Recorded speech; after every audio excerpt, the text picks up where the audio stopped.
Hello students, welcome to the channel. तो बेटा, जैसा कि आप सभी को पता है कि हमने आपके लिए स्टार्ट किया हुआ है डिफरेंशियल इक्वेशंस, और इसमें हम मेथड कवर कर रहे हैं वेरिएबल सेपरेशन वाला, जिसमें हमने ऑलरेडी काफी सारे क्वेश्चंस कवर कर लिए हैं। और आज एक नया क्वेश्चन आपके लिए हम लेकर आ गए हैं, जिसको सॉल्व तो करेंगे हम वेरिएबल सेपरेशन मेथड से, लेकिन उससे पहले आपको इस क्वेश्चन को मॉडिफाई करना पड़ेगा और कन्वर्ट करना पड़ेगा वेरिएबल सेपरेबल फॉर्म में। किस तरह से होगा, आइए समझते हैं। तो देखिए, क्वेश्चन हमारे पास है dy upon dx equals to 4x plus 6y plus 5 upon 3y plus 2x plus 4। तो हमें पता है कि भाई वेरिएबल सेपरेशन मेथड लगाने के लिए y वाले वेरिएबल्स को y के साथ और x वाले वेरिएबल्स को dx के साथ लेना पड़ेगा, लेकिन यहां पर ऐसा करना फिलहाल पॉसिबल नहीं है। ठीक है ना। तो हम क्या करेंगे, देखिए कुछ मॉडिफिकेशन करना पड़ेगा। सबसे पहले तो हम क्या कर रहे हैं कि dy over dx equals to, यहां देखिएगा यहां पर है 3y प्लस 2x और यहां पर है 4x प्लस 6y। अगर मैं यहां से देखिए 2 कॉमन निकाल लूं तो ये बन जाएगा मेरा 2x प्लस 3y प्लस 5। और देखिए नीचे भी मेरे पास सेम चीज है। किस तरह से लिखा जाएगा, देखिए इसको ऐसे लिख देते हैं ताकि आपको देखने में अच्छा लगे।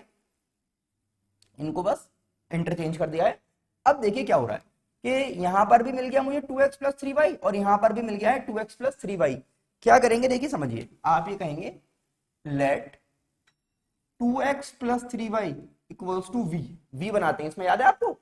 और जब ये v बन जाएगा, अब देखिए आपको कुछ ऐसा नजर आएगा 2v plus 5 upon v plus 4। लेकिन भाई यहां तो y और x है, इसका मतलब यहां पर इसको हमें डिफरेंशिएट करना पड़ेगा। तो ये बन जाता है, देखिए dv over dx equals to 2x का 2 डिफरेंशिएट कर रहे हैं ना, और 3y का हो जाएगा 3dy ओवर dx। अब बात यह है कि हमें भाई dy अपॉन dx को सब्स्टिट्यूट करना है।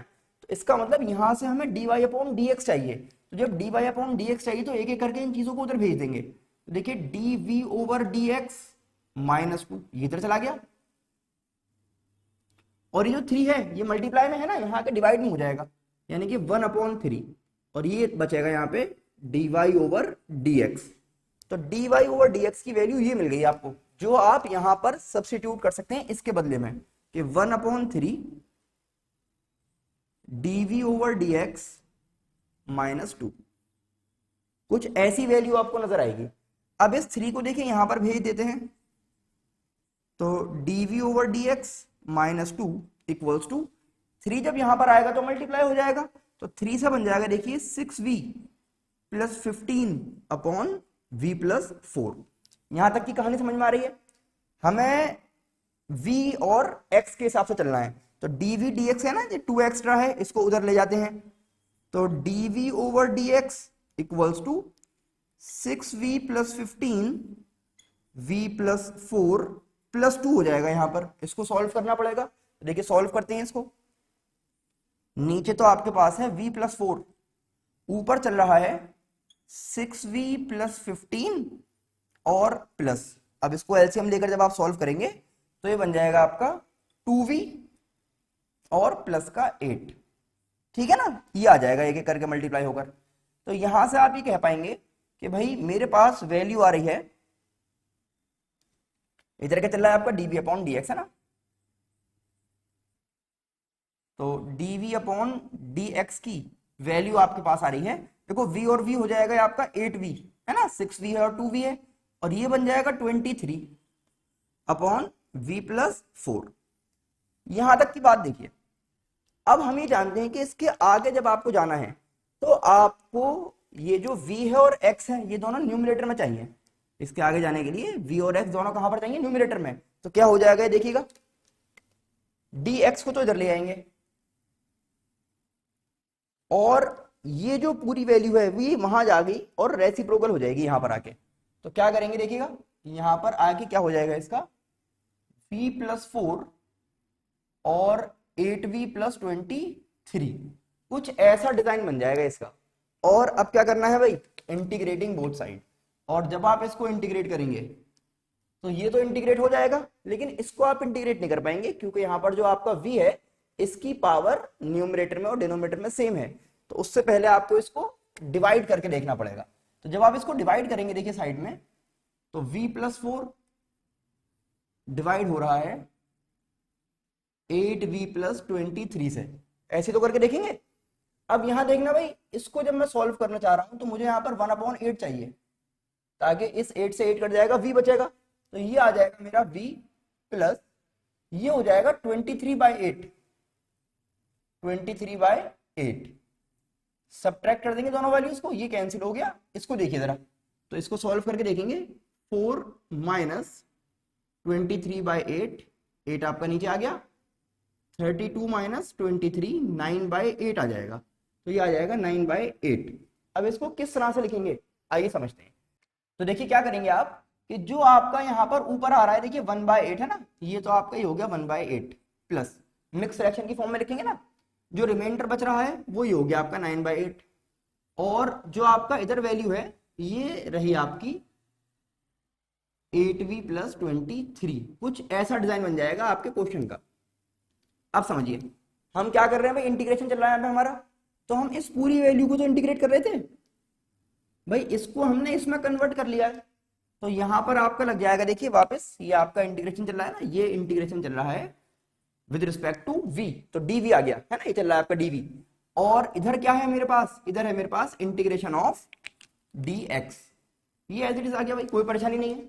अब देखिए, अब 1/8 को इंटीग्रेट करना चाह रहे हैं, तो 1/8 को एक एक करके देखिए, पहले आपको लिख के अगर मैं दिखाऊं कि 1/8 का एक बार इंटीग्रेशन होगा प्लस और एक बार इस वाली वैल्यू का होगा, तो ये वैल्यू क्या है साहब आपके पास 9/8 इंटू 1/8v प्लस 23, इसका एक बार इंटीग्रेशन होगा, ठीक है ना, और equals to integration of dx। ये कहानी बन गई है आपकी। तो क्या करेंगे देखिए, 1/8 का तो हो गया 1/8v प्लस 9/8 तो एज इट इज रहेगा, इसका देखेंगे लॉग के थ्रू हो जाएगा, तो लॉग 8v प्लस 23 है ना, और अपॉन 8 आएगा एक बार क्योंकि यहां पर 8v है, फिर क्या करना है भाई, इक्वल्स टू dx का हो जाएगा x। ये हो गया बहुत आसान सा।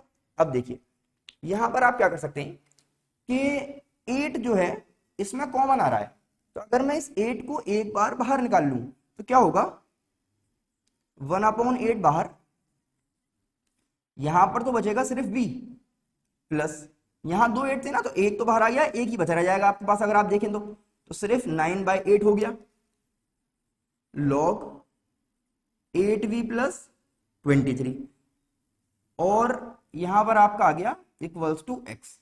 और आप ये जानते हैं क्योंकि हम यहां पर इंटीग्रेशन कर रहे हैं, तो हमें एक बार जो है यहां पर प्लस सी और इंट्रोड्यूस करना पड़ेगा, ये आ जाएगा प्लस सी। अब ये आपका इस तरह से आंसर बनता जा रहा है।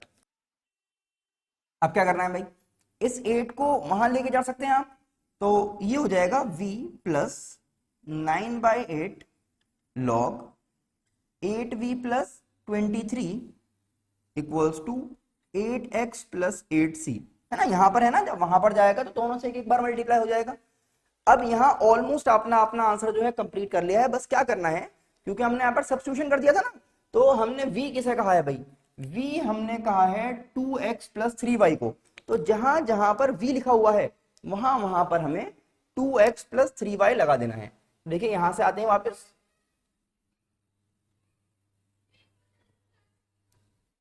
आई होप ये आपने नोट कर लिया होगा। देखिए क्या करना है समझिए, v की जगह पर 2x प्लस 3y, ठीक है ना, यहां पर plus 9/8 as it is, log आपका आ गया, फिर क्या कह रहे हैं देखिएगा 8, तो 8 तो यहां पर है, और v की जगह पर आ जाएगा 2x प्लस 3y ऐसे, और प्लस का 23 है, ये पूरा यहां तक हो गया, equals to 8x plus 8c, ठीक है ना इतना। अब देखिए बस कुछ नहीं है, कंप्लीट होने वाला है, 2x plus 3y plus 9/8 log 8 2 जा 16, 8 3 जा 24 y प्लस 23, ठीक है ना, और ये पूरी log की वैल्यू हो गई equals to 8x plus 8c। ये आ गया आपका फाइनल आंसर। यहां पर आप इसको कंप्लीट मान के छोड़ सकते हैं, और आप अगर ये चाहते हैं भाई एक स्टेप और लेकर आना है तो आप भाई ये कर सकते हैं कि ऐसे यहाँ पर खाली लॉग वाला रहने दीजिए, बाकी वैल्यूज को वहां ले जाइए, लेकिन अगर आप यहाँ पर भी छोड़ देंगे तो जितने भी नंबर का आपका क्वेश्चन है वो आपको पूरे मार्क्स यहाँ पर मिल जाएंगे। आई होप आपको समझ में आ गया होगा किस तरह से हमने इस क्वेश्चन को सॉल्व किया है। तो एक एक करके सारे स्टेप्स देखिए, समझिए। देखिए बात आपको पहले ही बता दी गई थी कि डिफरेंशियल इक्वेशंस को करने के लिए इंटीग्रेशन आना बहुत जरूरी है, क्योंकि मेन जो है उसमें इंटीग्रेशन का ही काम होता है। और अगर आपने अभी तक अपनी प्रिपरेशन स्टार्ट नहीं की करी है या कर ली है, आपको रिवीजन करना है, तो शुएब सर क्लासेस में आकर आप यहाँ पर गाइडेंस ले सकते हैं। ऑनलाइन और ऑफलाइन मोड्स में दोनों ही बैच आपके लिए अवेलेबल है। अब आपको करना क्या है बेटा, इसको देखिए, समझिए, अपने फ्रेंड्स को जरूर इन्फॉर्म कर दें, उनको जरूर शेयर कर दें, ताकि वो लोग भी इन लेक्चर्स का बेनिफिट ले पाएं। और चैनल को सब्सक्राइब करना बिल्कुल भी ना भूलें। हम फिर मिलेंगे आपसे नेक्स्ट लेक्चर में। Thanks for watching.